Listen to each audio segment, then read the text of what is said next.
नमस्कार दोस्तों, मेरा नाम है रंजीत झारिया और बहुत बहुत स्वागत करता हूं मैं आप सभी का आरकेजे सिविल पाठशाला यूट्यूब चैनल में। आज 26 अगस्त 2023 है और आज के कुछ महत्वपूर्ण खबरों को हम देखने वाले हैं। इसके साथ साथ में द हिंदू का जो एडिटोरियल वाला पोर्शन है वहां से भी कुछ महत्वपूर्ण एडिटोरियल हम उठाने वाले हैं। तो आज के न्यूज़पेपर की हम शुरुआत करने वाले हैं मणिपुर में जो वायलेंस हुआ है उससे रिलेटेड। तो इसको हम एक मैप के माध्यम से समझने की कोशिश करेंगे कि कैसे करके यहाँ पर दो समुदायों के बीच में हिंसा भड़की है। अब यहाँ जो आप मैप देख रहे हैं, ये जो बीच वाला हिस्सा है, ये वाला हिस्सा है घाटी वाला हिस्सा। यहीं पर रहते हैं मैतेई समुदाय के लोग, ठीक है, जो कि ज़्यादातर हिंदू हैं।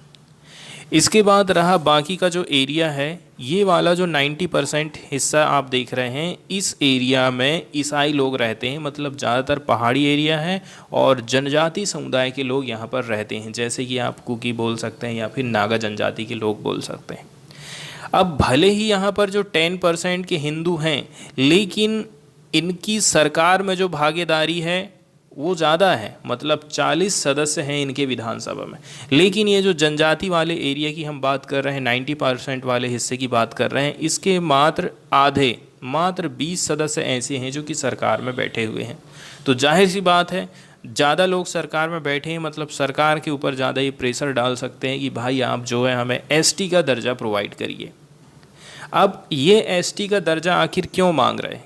इनका कहना है कि हम ये पहाड़ी वाला जो रीजन है ना, यहाँ पर ज़मीन खरीद नहीं सकते, बेच नहीं सकते, लेकिन पहाड़ी में रहने वाला कोई एसटी वाला आदमी घाटी में आ जाएगा और ज़मीन की खरीदी बिक्री कर सकता है।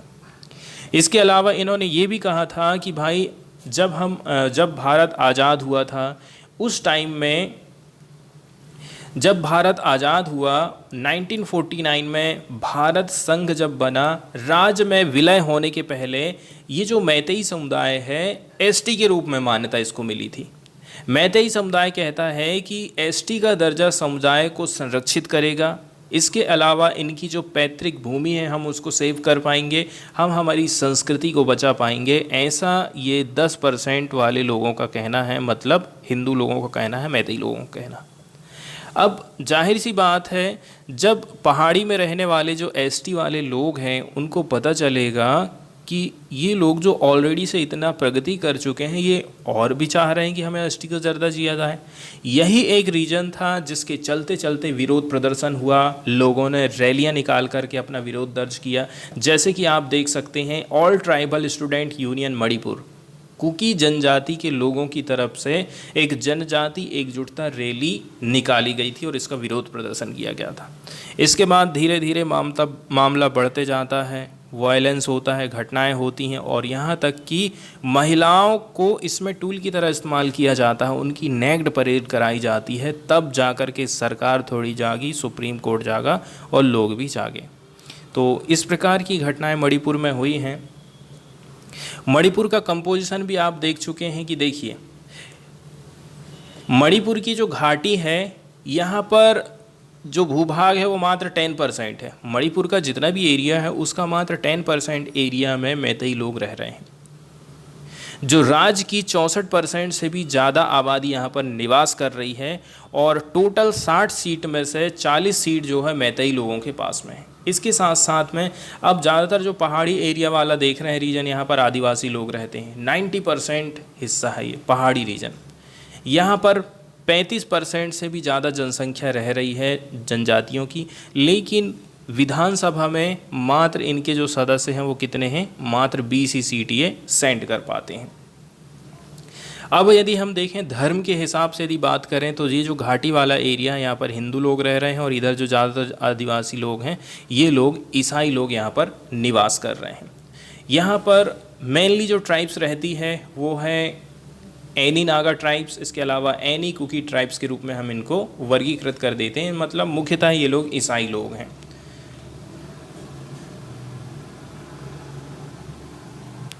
इसके बाद थोड़ी सी और हम हिस्ट्री की तरफ में जाते हैं और देखिए, जो मैतेई लोगों ने एसटी की डिमांड करी थी, ये इनकी आज की ही डिमांड नहीं है। इनकी जो डिमांड है सरकार से फिर हाई कोर्ट में गई। इसके बाद हाई कोर्ट ने इनकी बात मानी और राज्य सरकार को कहा कि आप इनको जो है एसटी का दर्जा दीजिए। तो इनकी जो डिमांड है 2012 से ही चले आ रही है।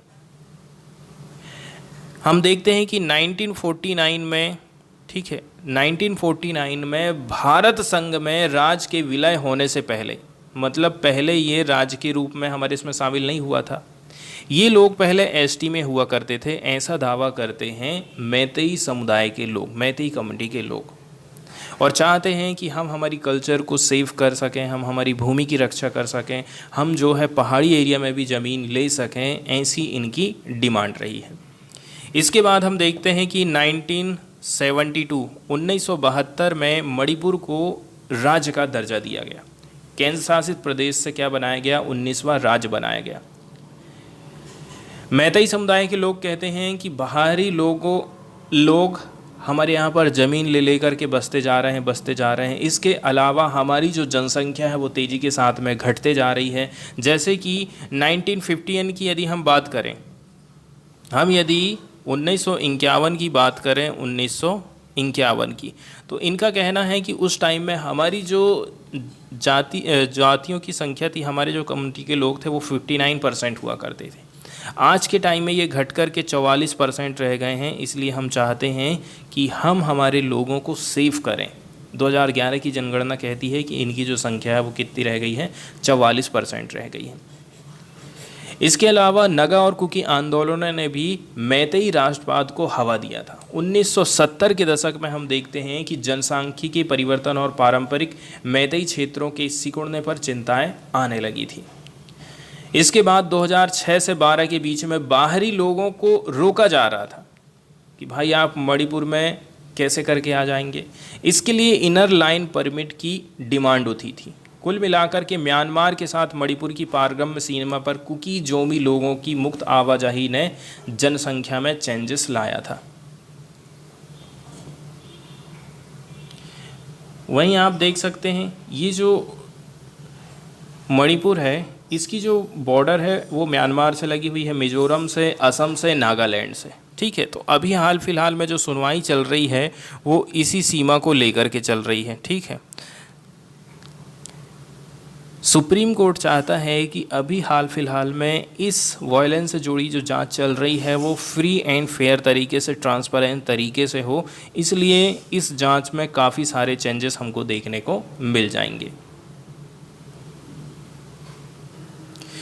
इसके बाद वाली जो न्यूज़ हम डिस्कस करने वाले हैं राष्ट्रपति शासन से रिलेटेड है। पार्टिकुलरली यहाँ पर हम देखते हैं कि जहाँ कहीं भी बीजेपी की गवर्नमेंट नहीं है स्टेट में, केंद्र सरकार में बीजेपी है, तो केंद्र सरकार चाहती है कि जो है हम ज़्यादा से ज़्यादा देश में हमारी पार्टी रहे।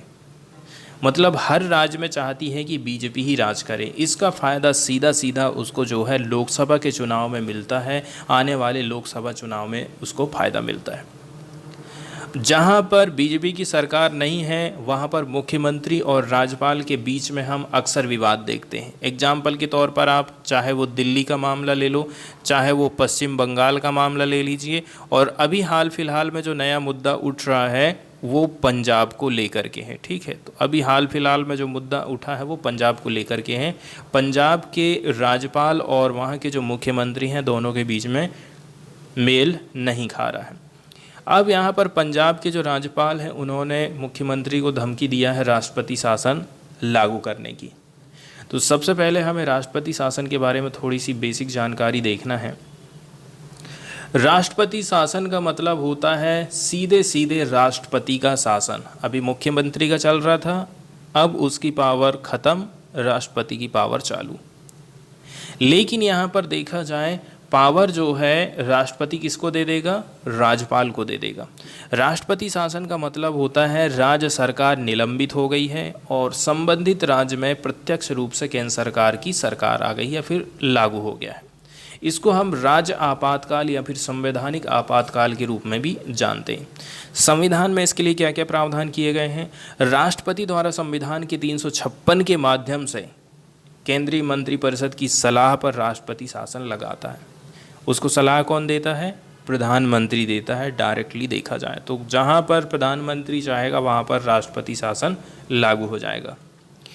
आर्टिकल 356 राष्ट्रपति शासन लगाने का अधिकार देता है यदि राष्ट्रपति को भरोसा हो गया है कि ऐसी स्थिति आ गई है, सरकार संविधान के हिसाब से काम नहीं कर रही है या फिर सरकार नहीं चल पा रही है, राष्ट्रपति राज्य के राज्यपाल की रिपोर्ट के आधार पर या फिर राज्यपाल के विवरण के बिना भी प्रतिक्रिया व्यक्त कर सकता है। तो मतलब दो कंडीशन यहाँ पर बताई जाती हैं।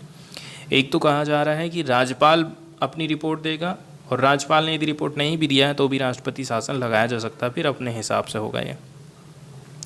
संसद में अनुमोदन की जरूरत पड़ती है कि नहीं पड़ती, सबसे पहले इसके बारे में हम देख लेते हैं। तो राष्ट्रपति शासन लागू करना है तो इसकी जारी होने की तारीख से 2 महीने के भीतर संसद के दोनों सदनों द्वारा इसका सपोर्ट किया जाना, अनुमोदित किया जाना जरूरी रहता है।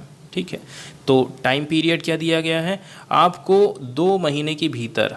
आज से जैसे आपने लागू कर दिए हैं, घोषणा कर दिए हैं, तो आपको ये जो 2 महीना है आज की डेट से, ये 2 महीने के भीतर में ही आपको जो है दोनों सदनों से, ठीक है, संसद के दोनों सदनों से ही आपको अनुमोदन की ज़रूरत पड़ेगी।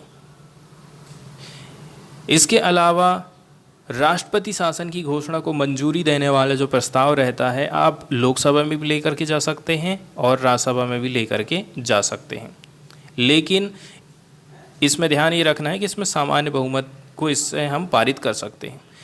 दोनों सदनों द्वारा स्वीकृत हो तो राष्ट्रपति शासन 6 महीने तक रहेगा। ठीक है, यदि इसने भी हाँ कह दिया, लोकसभा ने भी, राज्यसभा ने भी, तो 6 महीने तक रहेगा। इसके अलावा मैक्सिमम हम इसको 3 साल तक और बढ़ा सकते हैं। 3 साल तक इसकी अवधि को और बढ़ाई जा सकती है। प्रत्येक 6 माह पर संसद की स्वीकृति के साथ ही ये होगा। 3 साल कह जरूर रहे हैं, लेकिन 6-6 महीने का एक्सटेंशन संसद ही देगी, तभी जाकर के ये संभव हो पाएगा। तो इससे क्या क्या हो जाता है, क्या क्या चेंजेस हो जाते हैं किसी राज्य में।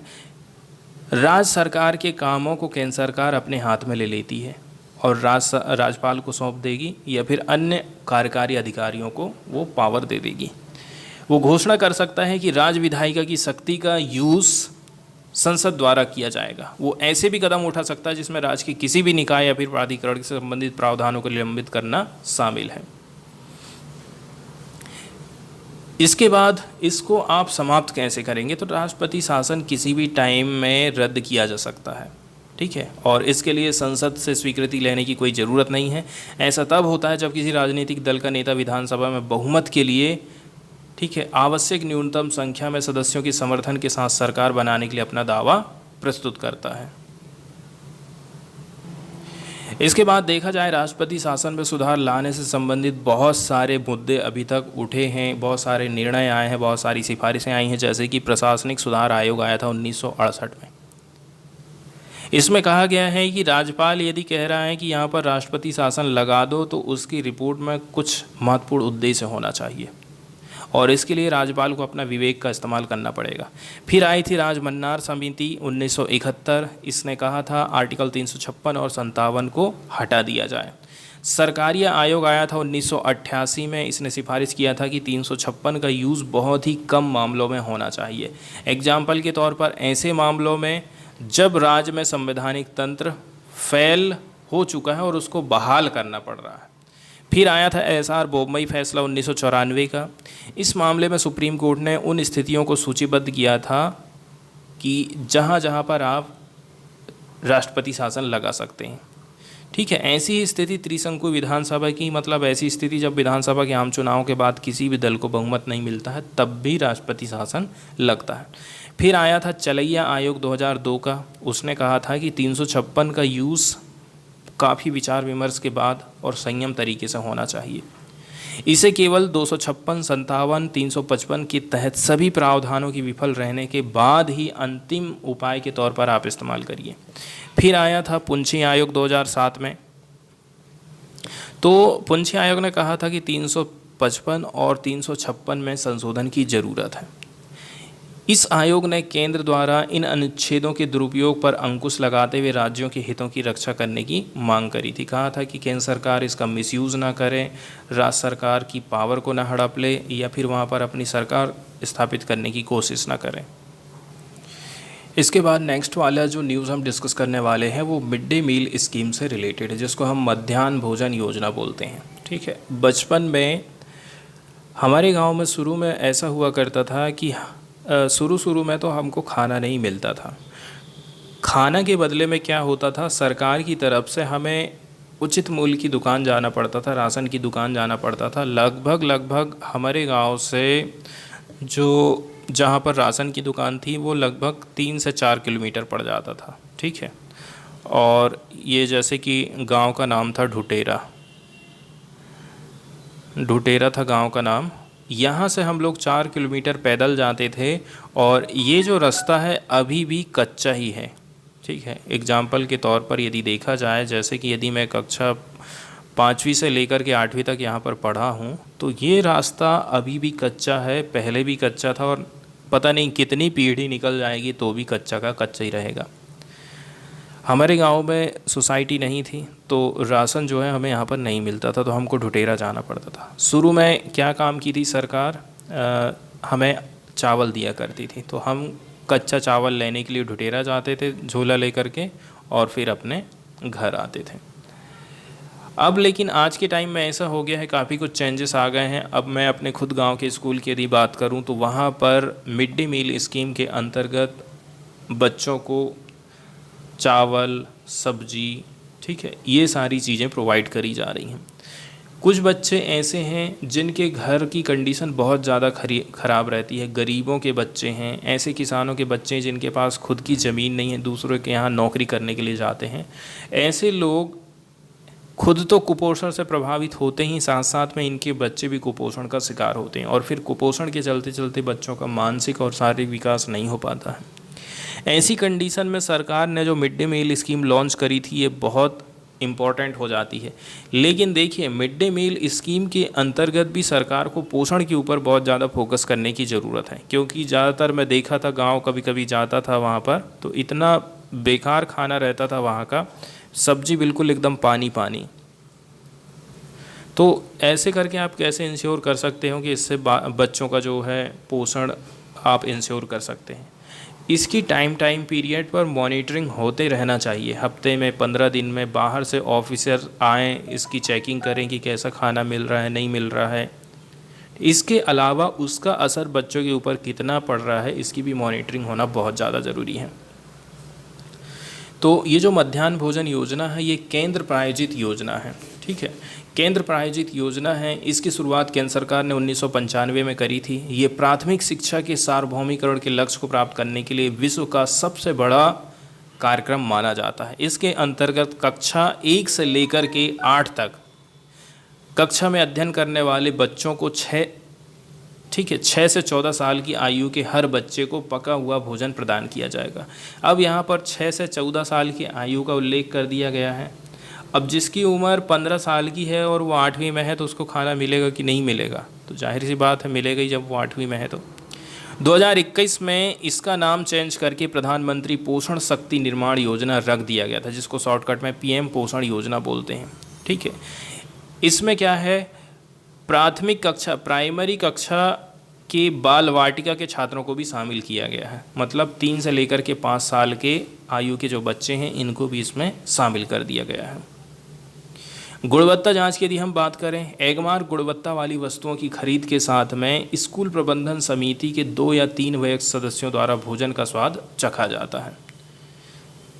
वहीं यदि हम रेगुलेशन की बात करें तो इसके लिए राज्य संचालन सह निगरानी समिति SSMC जिसको बोला जाता है, पोषण के मानक को चेंज करेगी और चेक करेगी, भोजन की गुणवत्ता रखरखाव की जांच करेगी।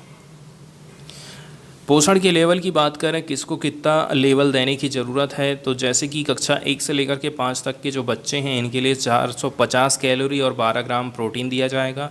इसके अलावा कक्षा 6 से लेकर के 8 वाले बच्चों के लिए 700 कैलोरी और 20 ग्राम प्रोटीन का स्टैंडर्ड तैयार किया गया है। इसके अंतर्गत किन किन को हमने शामिल करे हैं, तो सभी सरकारी और सरकारी सहायता प्राप्त स्कूल, मदरसा, मकतब जो सर्व शिक्षा अभियान में जुड़े हुए हैं, सब इस स्कीम के अंतर्गत आ जाएंगे। वहीं यदि हम न्यूज़ की बात करें तो देखिए, हमको यहाँ पर मिड डे मील स्कीम के अंतर्गत कुछ कमियाँ दिखाई दे रही हैं। मिड डे मील स्कीम के अंतर्गत जो भोजन पकाया जा रहा है उसकी क्वालिटी कैसी है, कहीं उसमें कोई जहरीला तत्व तो नहीं मिला है या फिर गुणवत्ता तो नहीं है, कूड़ा कचरा तो नहीं है, ऐसी बहुत सारी चीज़ें हो जाती हैं। इन सब के चलते चलते आप देखेंगे मिड डे मील स्कीम की तरफ से बहुत सारी शिकायतें आती हैं, जैसे कि कहीं कीड़ा मिल गया खाने में, कहीं कुछ हो गया है। तो इस बार दूषित भोजन के खाने के चलते चलते 70 जो स्कूल बॉयज़ हैं वो बीमार पड़ गए हैं मिड डे मील खाने के बाद में। लगभग 70 स्टूडेंट ऐसे हैं दिल्ली गवर्नमेंट स्कूल के जो कि बीमार पड़ गए हैं after having their mid day meal in south west Delhi Sagarpur, the police said on Friday. तो दिल्ली का जो सागरपुर एरिया है यहाँ पर फ्राइडे के दिन जो बच्चे हैं बीमार पड़ गए हैं मिड डे मील स्कीम खाना खाने के बाद में। इसके बाद सागरपुर पुलिस स्टेशन ने रिसीव किया था एक पीसीआर कॉल, जिसके अंतर्गत लगभग 70 लड़के ऐसे हैं 6 से 8 के बीच में जिनमें वोमिटिंग की समस्या हमको देखने को मिल रही थी। सर्वोदय बाल विद्यालय दुर्गा पार्क। इसके बाद एक टीम पहुंची थी स्टूडेंट को देखने के लिए एंड इनको शिफ्टेड किया गया था दीनदयाल उपाध्याय हॉस्पिटल एंड दादा देव हॉस्पिटल। वहीं एक ऑफिसर के हिसाब से ये कहना है कि इनको जो है पूरी सब्जी दी गई थी in their mid day meal followed by a soya juice. पहले सोया जूस दिया गया, इसके बाद आप देखेंगे पूरी सब्जी इनको दी जाती है। After which they started complaining of stomach pain and began vomiting. इसके बाद आप देखेंगे इनको वोमिटिंग होने लगी, स्टोमक पेन चालू हो गया। इसके बाद वाली जो न्यूज़ हम डिस्कस करने वाले हैं वो एक नटराज की स्कल्पचर से रिलेटेड है। नटराज की एक मूर्ति है, 28 फीट इसकी हाइट है। From Tamil Nadu to grace G20 venue in Delhi. Delhi में G20 की जो बैठक होने वाली है यहाँ पर इसकी शोभा बढ़ाएगी 28 फीट की नटराज की मूर्ति। ये पिक्चर यहाँ पर देख रहे हैं, यहाँ से आपको क्लियर नहीं दिखाई देगा, ये गोल गोल इसका वो चक्र दिखाई दे रहा है। एक 28 फुट की Nataraja statue meant to be placed in front of the venue of G20 leaders summit to be held next month in New Delhi was sent by road on Friday from स्वामी मलाई। स्वामी मलाई से इसको भेजा जा रहा है New Delhi. A small town in Tamil Nadu Thanjavur district known for its bronze sculpture. तो ये जो स्वामी मलाई सिटी है या फिर शहर है, स्मॉल टाउन है, ये तमिलनाडु का तंजावुर डिस्ट्रिक्ट में पड़ता है और ये ब्रॉन्ज स्कल्पचर के लिए फेमस है। इस स्टैचू की यदि हम बात करें जिसका वजन है 19 टन का एंड इसका निर्माण किया गया है 8 धातुओं से, gold, silver, lead, copper, tin, mercury, iron and zinc, जिसको हम सबको मिला दें तो अष्ट धातु बोला जा रहा है। ऐसा माना जा रहा है ये विश्व का टालेस्ट नटराजा स्कल्पचर माना जा रहा है। The statue is one on its way to Bharat Mandapam. देखा जाए तो ये स्टैचू क्या है, भारत मंडपम के अंतर्गत प्रगति मैदान में रखी जाएगी। Where there is summit scheduled to be held on 9 September and 10 September. अभी जो है ये जो स्टैचू भेजी जा रही है इसमें पॉलिश नहीं किया गया है, ठीक है, और क्योंकि लाने ले जाने में पॉलिश इसका ख़राब हो सकता था। The three are the sons of renowned sculptor Devsen पति सतपति। और वहीं देखा जाए ना, ठीक है, ये जो श्रीकांता सतपति और स्वामी मलाई who along with his brother Radha Krishna Satpathy and Swaminath Satpathy made the statue, 3 लोगों ने इसका निर्माण किया था। तो ये जो तीनों के तीनों बच्चे हैं वो स्कल्पटर देव सेनापति सतपति के पुत्र हैं, इन्होंने ही इसका निर्माण किया है।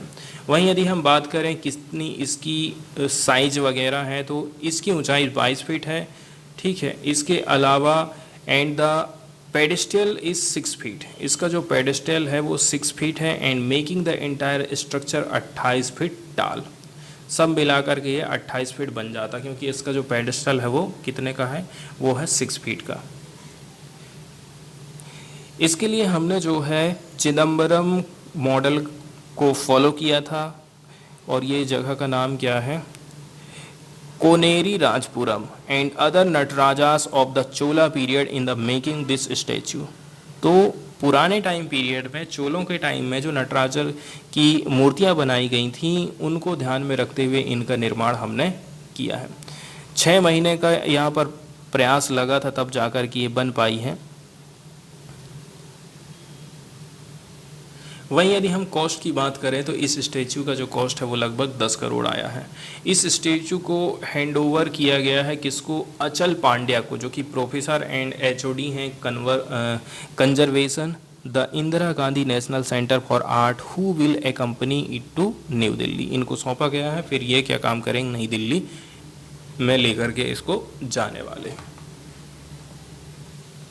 इसके बाद हम सीधे चलते हैं तमिलनाडु। तमिलनाडु में देखने वाले हैं ब्रेकफास्ट स्कीम में हमें एक्सपांसन देखने को मिला है। तो स्टालिन ने तमिलनाडु में नाश्ता योजना का विस्तार चालू कर दिया है। मुख्यमंत्री के स्टालिन ने शुक्रवार को पूरे राज्य में तमिलनाडु मुख्यमंत्री नाश्ता योजना का विस्तार किया है।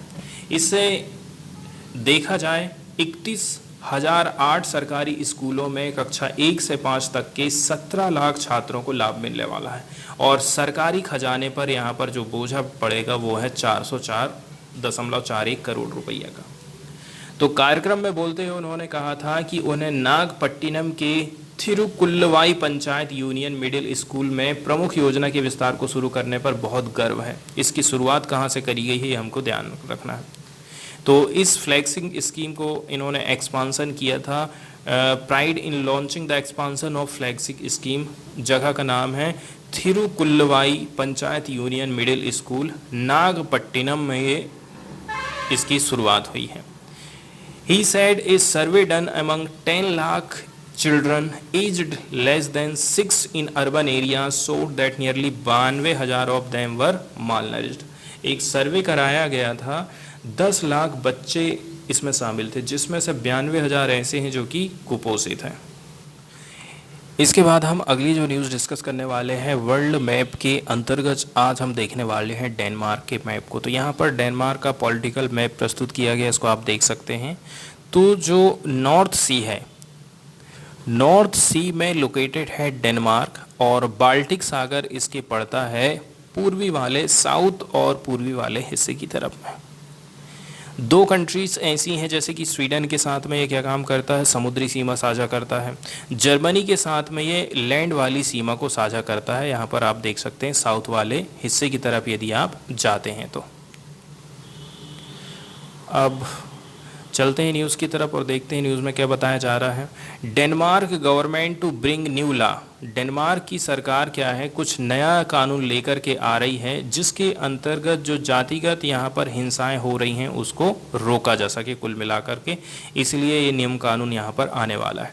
डेनमार्क की government to bring new legislation to ban Quran burning, Quran को जो जलाया जा रहा है उसको रोका जा सके, क्योंकि धार्मिक किताब चाहे वो किसी की भी हो उसका सम्मान सभी लोगों को करना चाहिए, चाहे हिंदुओं की रामायण हो, गीता हो, चाहे वो मुस्लिमों की कुरान हो या गुरु ग्रंथ साहिब हो। डेनमार्क ने फ्राइडे के दिन कहा है हम प्लानिंग कर रहे हैं कि हम बैन करेंगे कुरान की बर्निंग को after a string of desecration of Islam's holy book in Scandinavian nation sparked anger in Muslim countries. तो बहुत सारी जो मुस्लिम कंट्रीज़ हैं उन्होंने इसका विरोध दर्ज किया था। The government will present a bill that will prohibit a inappropriate treatment of object of significant religious importance a religious committee। तो न केवल आप कुरान को जला पाएंगे, अदर धर्मों की जो पवित्र पुस्तकें हैं उनको भी आप अपमान नहीं कर पाएंगे। इसके बाद हम सीधे चलते हैं एडिटोरियल वाले हिस्से की तरफ और देखते हैं प्रमुख एडिटोरियल्स को। तो जो पहला एडिटोरियल हम डिस्कस करने वाले हैं वो क्लीन टेक से रिलेटेड है। क्लीन टेक, जैसा कि इसके नाम से ही क्लियर हो जा रहा है, हमें क्लीन टेक्नोलॉजी की तरफ आगे बढ़ना है। क्लीन टेक्नोलॉजी का इस्तेमाल हम करें हमारी बढ़ती हुई ज़रूरतों को पूरा करने के हिसाब से। इंडिया आज ग्रोथ कर रहा है, 5 ट्रिलियन इकोनॉमी बढ़ने की ओर अग्रसर है, लेकिन आगे बढ़ने के साथ साथ में हमें पर्यावरण का भी विशेष ध्यान रखना है कि हमारी जो ग्रोथ हो वो ग्रीन एनर्जी पर आधारित हो, क्लीन टेक्नोलॉजी पर आधारित हो। इसको ही यहाँ पर क्लीन टेक का नाम दिया गया है। इसके अलावा यहाँ पर दो चीज़ें भी आपको समझना है, एक होता है क्लीन टेक और दूसरा होता है क्लाइमेट टेक। क्लीन टेक के अंतर्गत क्लीन वाटर, वाटर को आप प्रदूषित ना करें, air quality, waste production, clean energy, इनके ऊपर फोकस किया जाता है।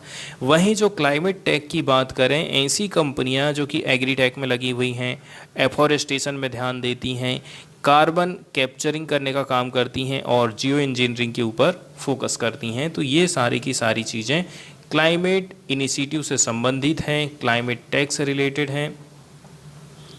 यहाँ पर जो हम डिस्कशन करने वाले हैं वो मेनली क्लाइमेट टेक के ऊपर ही डिस्कशन होगा। इसके लिए सरकार की तरफ से कौन कौन से प्रयास किए गए हैं, कहाँ कहाँ पर कमी समझ में आ रही है और कौन कौन से कदम हम और आगे उठा सकते हैं। प्राइम मिनिस्टर नरेंद्र मोदी ने 15 अगस्त को जब अपना भाषण दिया था तो उस टाइम में ग्रीन एनर्जी के ऊपर ज़्यादा फोकस किया था। ठीक है, जब उन्होंने भाषण दिया था इंडिपेंडेंस डे के दिन, इस मौके पर प्राइम मिनिस्टर नरेंद्र मोदी ने बातचीत किया था कि कैसे करके इंडिया क्लाइमेट चेंज से लड़ाई लड़ रहा है। तो यदि इंडिया को क्लाइमेट चेंज से लड़ाई लड़ना है तो क्लीन एनर्जी के ऊपर आपको फोकस करना पड़ेगा, एनर्जी स्टोरेज के ऊपर फोकस करना, efficiency, transportation, air and environment, clean industry, water and agriculture, सारी चीज़ों के ऊपर हमें फोकस करने की ज़रूरत है। इंडिया का ये एक्सपीरियंस रहा है कि देखिए, यदि आप क्लाइमेट एक्शन लेकर के आ रहे हैं तो इसको हमें डेवलपमेंट के साथ में अलाइन करने की ज़रूरत है। इतना इंडिया आगे बढ़ते जा रहा है, लेकिन आप क्लाइमेट एक्शन की बात करें तो इसको हमें अलाइन करने की ज़रूरत है डेवलपमेंट के साथ में। एग्जाम्पल के तौर पर देखा जाए, बहुत सारे सोलर पार्क बनाए जा रहे हैं। हम बात करें यदि क्लीन एनर्जी की, तो क्लीन एनर्जी के अंतर्गत आप देखेंगे सोलर एनर्जी का इस्तेमाल करते हुए, ठीक है, सोलर पार्क बनाए जा रहे हैं। इसके अलावा आप देखेंगे ट्रांसपोर्टेशन के मामले में इलेक्ट्रिक व्हीकल का इस्तेमाल किया जा रहा है, ट्रैफिक मैनेजमेंट है, फ्यूलिंग एंड चार्जिंग इंफ्रास्ट्रक्चर की व्यवस्था किया जाना बहुत ज़्यादा ज़रूरी है। इसके साथ साथ में अब जब हम बात करते हैं कि हमारे जो किसान लोग हैं वो कैसे करके क्लाइमेट चेंज के असर से निपट सकते हैं, तो इसके लिए क्या है, हमारी जो क्रॉप फार्मिंग है, कंट्रोल्ड एनवायरनमेंट एग्रीकल्चर हमें करने की ज़रूरत है, सस्टेनेबल फॉरेस्ट्री होना चाहिए, एनिमल फार्मिंग के साथ साथ में आप एनिमल की भी रेयरिंग करिए और एक्वाकल्चर के ऊपर हमें जोर देने की ज़रूरत है। इसके साथ साथ में आप देखेंगे कि एग्रीकल्चर को क्लाइमेट से बचाने के लिए मिलेट्स के ऊपर ज़्यादा फोकस किया जा रहा है। मिलेट्स जिसको हम मोटा अनाज भी बोलते हैं, इसके अंतर्गत ज्वार, बाजरा, रागी, कोदो, कुटकी, ये सारी चीज़ें आ जाती हैं। जहाँ पर पानी बहुत ज़्यादा गिर जाए या फिर जहाँ पर पानी कम गिरता है, जहाँ पर कीटों का प्रकोप रहता है, ऐसी चीज़ों से ये फसलें लड़ाई लड़ सकते हैं। इसलिए हमें जो है मिलेट्स के ऊपर ज़्यादा फोकस करना है। इसके अलावा जहाँ हम पोषण की बात करते हैं तो इनमें पोषक तत्व भरपूर मात्रा में मौजूद रहते हैं। लेकिन जब हम भारत के डेवलपमेंट की बात करते हैं, लोगों को जॉब की ज़रूरत है, महिलाओं को इनकम अपॉर्चुनिटी मिलना चाहिए, फार्मर्स जो है अपनी इनकम में डाइवर्सिफिकेशन चाहते हैं, तो इन सारी चीज़ों को कैसे करके हम अलाइन करके चल सकते हैं। हाल के दिनों में यदि देखा जाए तो सरकार की तरफ से क्लीन एनर्जी के ऊपर भी काफ़ी कुछ फोकस किया जा रहा है, जैसे कि बायोमास पावर्ड कोल्ड स्टोरेज बनाए जा रहे हैं। किसानों के लिए व्यवस्था करी गई है कि वो अपनी फसलों को कोल्ड स्टोरेज में रख कर रखेंगे।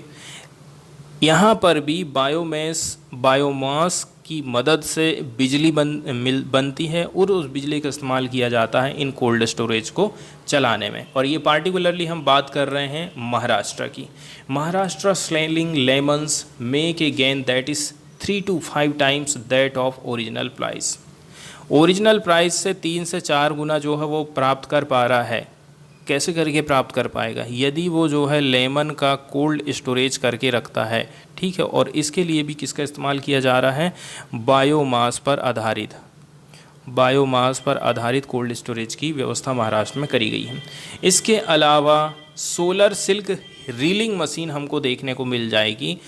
सोलर सिल्क रीलिंग मशीन, इसने रिड्यूस कर दिया है drudgery for thigh reelers and doubling their income in Orissa are some of the 50,000 plus example of the how clean tech solution are already contributing to the job and income of rural women. Orissa में बहुत सारी industry ऐसी जहाँ पर महिलाएं काम कर रही हैं, ठीक है, जैसे कि सिल्क प्रोडक्शन से रिलेटेड इंडस्ट्री है। इसमें भी हमको सोलर सिल्क रीलिंग मशीन लग गई है। ऐसी मशीनों को सोलर से चलाया जा रहा है और कुल मिलाकर के यहाँ पर बचत करी जा रही है। लेकिन आज के समय में हम देखेंगे हमारे देश में जो इंफ्रास्ट्रक्चर ऑलरेडी से बना हुआ है, इसमें बूस्ट करने की ज़रूरत है और उसको यदि आप बूस्ट करना चाहते हैं तो हमें ध्यान देने की ज़रूरत है किसके ऊपर? क्लाइमेट चेंज के ऊपर। जैसे कि हम देखते हैं आज के समय में गांव में रुक रुक कर बिजली मिल रही है। गर्मी के टाइम में हमारे गांव की खुद कंडीशन की यदि बात करें तो पूरा दिन भर बिजली गायब रहती थी। रीज़न बताया जाता था कि बहुत ज़्यादा गर्मी है, फसलों की कटाई चल रही है, फसलों में आग न लग जाए, ऐसे करके बिजली गोल कर देते थे। और गर्मी के टाइम में जब ज़रूरत है तब आप गोल कर रहे हैं। तो जो अनरिलायबल इलेक्ट्रिसिटी एक्सेस है, इसको कैसे करके हम पूरा कर सकते हैं? हम जो है पेट्रोल और डीजल के ऊपर इतना ज़्यादा डिपेंड हो गए हैं, इससे कैसे करके हम अपने आप को चेंज कर सकते हैं? तो ये सारी बातें ऐसी हैं जिनके ऊपर हमें फोकस करने की ज़रूरत है। इसके अलावा आप देखेंगे यदि हम रिन्यूएबल एनर्जी का इस्तेमाल करते हैं तो रिन्यूएबल एनर्जी का इस्तेमाल करके बहुत सारे ऐसे लक्ष्य हैं जिनको इंडिया प्राप्त कर सकता है। रिन्यूएबल एनर्जी के अंतर्गत हम ऐसे सोर्स का इस्तेमाल करते हैं जिनसे आप ज़िंदगी भर बिजली बनाते रहिए, आपको वो सोर्स ख़त्म नहीं होने वाले हैं। जैसे कि आप हवा से बिजली बना रहे हैं, आप वाटर से बिजली बना रहे हैं, आप सोलर से, विंड से, बायोमास से, ठीक है, जियोथर्मल से, हाइड्रो से इलेक्ट्रिसिटी बना रहे हैं। तो ये जो सारे के सारे सोर्सेस हैं ये कहला जाते हैं रिन्यूएबल एनर्जी। इसके माध्यम से हमारा जो डीजल का इंपोर्ट है उसको हम कम कर सकते हैं। इसके अलावा हम हमारे पास में जो पेरिसेबल फूड आइटम हैं उसके लॉस को रोक सकते हैं एंड रूरल जो लाइवलीहुड अपॉर्चुनिटीज़ है उसको क्रिएट कर सकते हैं while posing an investment opportunity worth $50 billion for investor and financier. यदि हम कम से भी कम इसमें $50 बिलियन का इन्वेस्टमेंट कर देते हैं, फाइनेंस अवेलेबल करा सकते हैं, तो ये इंडिया के लिए एक बहुत बड़ी उपलब्धि के रूप में सामने आएगा। इसके बाद हम देखते हैं research at the council on energy environment and water.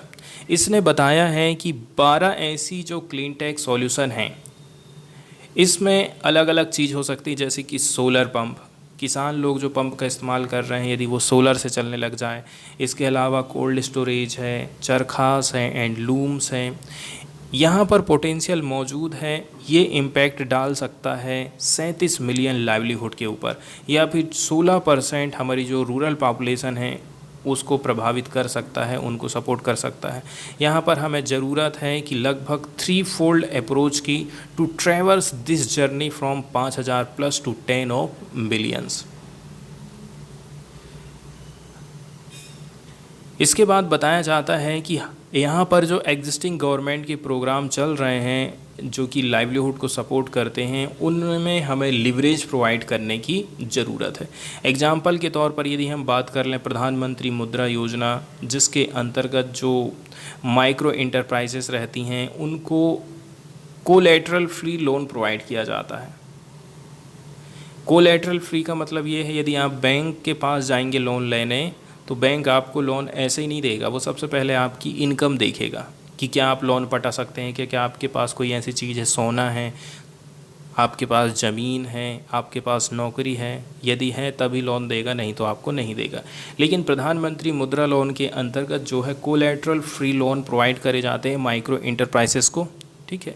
इसका इस्तेमाल आप जो है क्लीन टेक सॉल्यूशन के लिए भी कर सकते हैं। इसके बाद प्रधानमंत्री formalisation of micro and food processing enterprises की बात करें, इस स्कीम की बात करें तो ये एडॉप्ट करता है technology among micro food enterprises can be use to unlock support for solution. ऐसे फूड इंटरप्राइजेस यदि इनको पैसा मिल रहा है तो सोलर ड्रायर खरीद सकते हैं। इसके अलावा energy efficient multipurpose food processor ले सकते हैं, सोलर ग्रेन मिल खोल सकते हैं। इसके बाद प्रधानमंत्री मत्स्य संपदा योजना की बात करते हैं। इसको भी हम लिवरेज कर सकते हैं एडॉप्टिंग सोलर रेफ्रिजरेटर। जैसे जो मत्स्य पालन करने वाले लोग हैं, मछलियों को रखने के लिए सोलर रेफ्रिजरेटर का इस्तेमाल कर सकते हैं जो कि सोलर से चलेगा। ड्रायर का इस्तेमाल कर सकते हैं फिशिंग कमिटीज़ के लिए। Finally agriculture and infrastructure fund की हम बात करते हैं, जहां पर आप देखेंगे केवल 15% फंड का यूटिलाइजेशन देखने को मिला है against A target of 1 lakh crore. 1 lakh crore हमें यूटिलाइज़ करना था, उसका हम 15% ही खर्च कर पाए हैं। इसके माध्यम से बायोमास पावर्ड कोल्ड स्टोरेज स्थापित करने की बात करी जाती है। इसके बाद large scale financing and clean tech solution की बात करें, इसके लिए बैंकर्स की जो कैपेसिटी है क्रेडिट असेसमेंट को लेकर के इसको बढ़ाने की ज़रूरत है।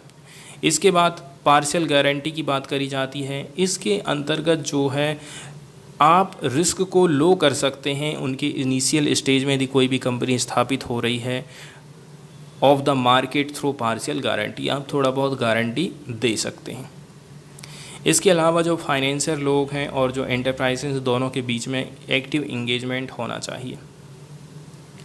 एक CEEW विलग्रो इनिशिएटिव की बात करी जाती है। इसने अनलॉक किया है 300+ लोन को क्लीन टेक सॉल्यूशन के लिए, जो कि महिलाओं को प्रोवाइड किया जा रहा है। सेल्फ हेल्प ग्रुप आ गए इसमें, फार्मर प्रोड्यूसर ऑर्गेनाइजेशन है एंड इंडिविजुअल माइक्रो एंटरप्राइजेस को रूरल एरियाज़ में।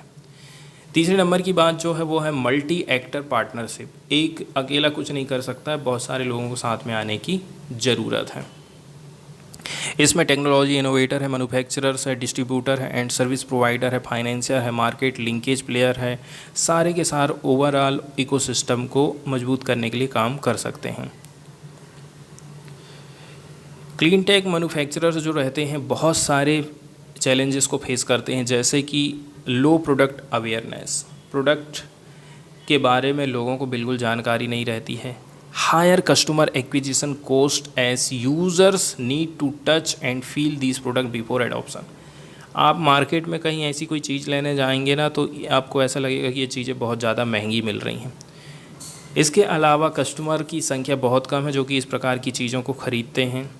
तो हमें कुल मिलाकर के होलिस्टिक इकोसिस्टम अपनाने की ज़रूरत है, जहां पर distributor work with manufacturer to enable technology access at the last mile. जो सर्विस प्रोवाइडर है उनके लिए ऐसा है, देखिए वो इंश्योर कर सकते हैं सेल्स सर्विसेज को and market linkage players enable the connection to the market to create ecosystem for clean tech to impact rural livelihood at scale. जैसे कि सोलर ड्रायर जो कंपनीज़ हैं, न केवल ये डिप्लॉय कर रही हैं ड्रायर्स को, इसके साथ साथ में वो फाइनेंस प्रोवाइड करती हैं यूज़र्स को ताकि वो अडॉप्ट कर सकें ड्रायर को।